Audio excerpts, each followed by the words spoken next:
Is YT Industries out of business? Is YT USA going to continue to operate as they say, despite what happens to the mothership?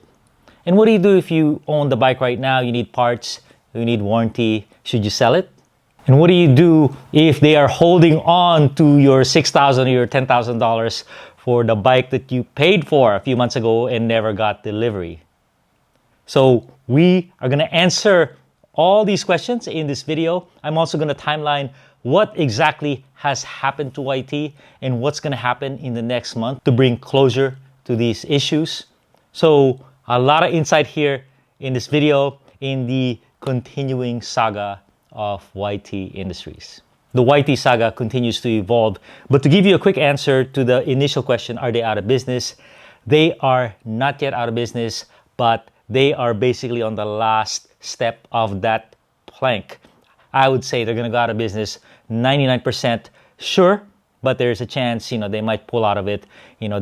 Someone might buy the brand, but in December, I think they are going to have a meeting about, they went through the Chapter 11 insolvency, didn't get anywhere there. No one wanted to invest any money in the company. So they've been auctioning off the assets of the company.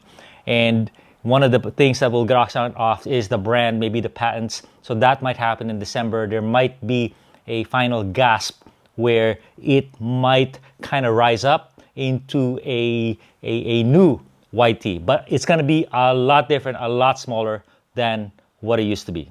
Let me start off by giving you a quick timeline of where YT is, when they started, and how did they get here, and where they are today exactly. Okay, so in 2008, YT Industries started in Germany by Marcus Flossmann, wanted to offer, $1,000 BMX bikes for $400. So always try to deliver good quality bikes for a lot less money. And then a lot of bikes, a lot of growth happened in the next few years. And some say they went up to $100 million in sales every year, about 500 employees, a global brand that's very popular. And in September 2023, Ardian Capital takes full control of YT. They basically bought the company, invested a whole lot of money, and said, let our guy run it, September 2023. And Marcus Flossmann, the CEO, basically went aside. He no longer ran the company, was barely involved except for branding. Okay, so they've had a lot of trouble right after the acquisition. That's private equity. Like a lot of private equity situations, it's been a tough market, and they did not know exactly how to pivot and react to the market. So in February 19, 2024, Marcus Flossmann returns to the CEO role, kind of trying to rescue the company. All right. And in July 16, 2025, a shocking piece of news, they entered self-administered insolvency restructuring in Germany. Basically, this is like a bankruptcy Chapter 11 in the United States because they owed this much money and they had this much money. Okay, so and the only way out of this is people invest more money, but Ardian Capital said, nope, we're out. We don't want to lose any more money. And so they were going to restructure, kind of fix their debt, get some more new money, and appease the creditors. And how do you appease the creditors? If you owe them $1, you give them 20 cents on the dollar. Said, hey, this is what you get. If not, you're going to get zero. We're going to go belly up. Okay? So they said the U.S. is unaffected because they're their own company. They got their own balance sheet. Now here's where it all went wrong. And this is really a study on how not to go out of business. YT, for the last few weeks, few months, we're continuing to take customers' money and say, oh, we'll ship you your bike in a couple weeks or a couple months when it gets back in stock. And that happened. Hundreds of orders happened this way. And then when July 16 happened, the rules of bankruptcy is that, nobody gets paid. Nobody gets paid. We need to find a different pie and divide the pie equally. All the customers who paid for their bikes but have not received them became part of this pool, a creditor pool. So they were screwed. They were either going to get zero or pennies on the dollar. So this is why this issue is such a hot topic and why I've done a few videos on it. All right. July 15th, maybe the day before the self-administered bankruptcy insolvency, they told the YT Mob that, hey, YT Mob, one of the greatest racing downhill teams of 2025 and in the past, was told that, hey, no more money. You know, you guys are on your own. You're not going to get paid until, you know, for any money due, but if you want to continue, it's on your own pocket. So they got screwed, and they have Valley Hole. They have some of the greatest downhillers of 2025. So very unpleasant situation. In fact, in August 20, they were making a movie, kind of a film movie. The YT Mob producer was told that the video was canceled and he won't get paid. But he published the video with really kind of an homage to the members of YT, how they continue to forge on and win Valley Hole the World Championship for the series. So it's been a very touching, rough go for all these guys who went without getting paid, you know, just to finish what they started. All right, September 26th, YT lays off most of the staff in Germany, over 100 for sure. And Marcus, basically the Chapter 11, the insolvency was collapsing, was failing. Nobody wanted to invest money in the company because the prospects were not good. And Marcus Flossman, meanwhile, I think he was kind of under a lot of stress and duress, said that the offers received by the company were an absolute joke, and that he's going to buy the company back himself and make those customers, those cyclists, whole if they were waiting for a bike. They also said that U.S. operations were not affected. They reiterated that, and the U.S. continued to sell bikes and demo bikes. So they had two centers, one in Bentonville, Arkansas, and one in San Diego. All right, October 15th, YT UK assets are liquidated in auctions. There's a $6,000 espresso machine. There's a van. There's some 3 goat heads, which is kind of their symbolic kind of mascot or masthead. And then in October 31, YT USA closes shop. They just lock up the doors.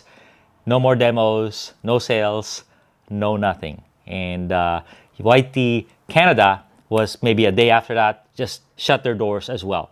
And basically it said, no more, out of business, never going to open. November 1, YT headquarters marks all products out, and they stopped answering messages, no more, basically seizing all operations as of November 1. It's November 6 right now, so that's the state of YT. It is a very unstable, uncertain state where the chances of it living on are very, very slim because every day that passes, there is much damage to the company. And really, the insolvency proceedings in Germany are quite fast, Chapter 11, but it's now been almost 4 months that this has started. So it is just a downward spiral, that is for sure. All right, so very unfortunate situation. I heard, so now we're going to get into some insight. One of the things is that I heard that all the assets, all the bikes of YT USA have been sold to Jenson USA. So basically, they're looking for buyers for all this, but the way these things go, if you are a one buyer, you can get a better deal and just less headache for the administration of YT USA. So not verified, but a few people who are insiders have said, yeah, Jenson USA has them. So they probably have a bunch of bikes, have a bunch of parts, and they will have a sale, hopefully before the Christmas, and hopefully they'll have some parts that they're hanging on to that they'll be able to sell to current owners of YT. So the number one question is, what do you do if you currently own a YT bike? For parts, you should be hopeful that Jenson USA will sell some parts. And then there's going to be some third-party folks that's going to sell parts like the railer hangers and whatnot, wheels manufacturing and all that. And I'll try to link that in the description where people are saying you can get parts. For sure, you want to become a member of the YT user group of 19,000 users. They're going to share all this information with you. Next question is, what do you do if they're holding your money? You put in $7,000 to buy a bike, you never got delivery of the bike. What do you do? So there is a Facebook group called YT Bankruptcy Victims, about 282 users on that Facebook group. So definitely become a member of that and get the collective experience of all these people on how they're getting their money back. So the main way you get your money back is through how you paid them. So if it's your credit card, your bank, try to withhold payment, PayPal, withhold payment, and just establish, the key is to establish that you never got delivery of the product. So that is the key here. All right, so what's going to happen to YT now? I think two things. In December, they're going to have that final Chapter 7 liquidation resolution of who gets the assets of the company. So obviously, they've been getting some money from all these liquidation that they've been doing. Those will be given to creditors. But the other thing for sale is the brand. Who can buy the brand? Who can buy the patents? And if someone can buy them, what are they going to do with it? And that is what everyone's wondering about. But it's not going to be worth as much anymore. There's been a lot of damage that has been done to the company, to the user base, to the customer base. It's a global brand, but everyone's been screwed by this whole situation, and how there was just a lack of kind of a transparency, a lack of foresight that screwed the team, screwed the customers, screwed the employees. So it's going to be worth less. But there's been examples of brands living on, especially if you still have your manufacturer relationships that can build your new bikes at the drop of a hat. But I imagine that's one case. The other case is someone's just going to buy the brand, YT USA, and like Motorbicane, if you know them. Basically, they went out of business and Bikes Direct bought them and started producing their own Motorbicane bikes, but they're not the same as the old. Had really nothing to do with their old legacy. They just bought the brand. So that might happen in this case. So there you go, my friends. It's my summary for you guys on where exactly YT is. The fat lady is not singing yet, but she's warming up, and it does not look good. This is a lot of people were harmed in this situation. So it's not something that we feel good about. But there's a lot of lessons to be learned here on kind of how to modify the business so it can survive through rough times. And also how to handle the spiral so the least amount of people are harmed, and there's longevity for the products that you have sold. All right, thanks a ton, everybody.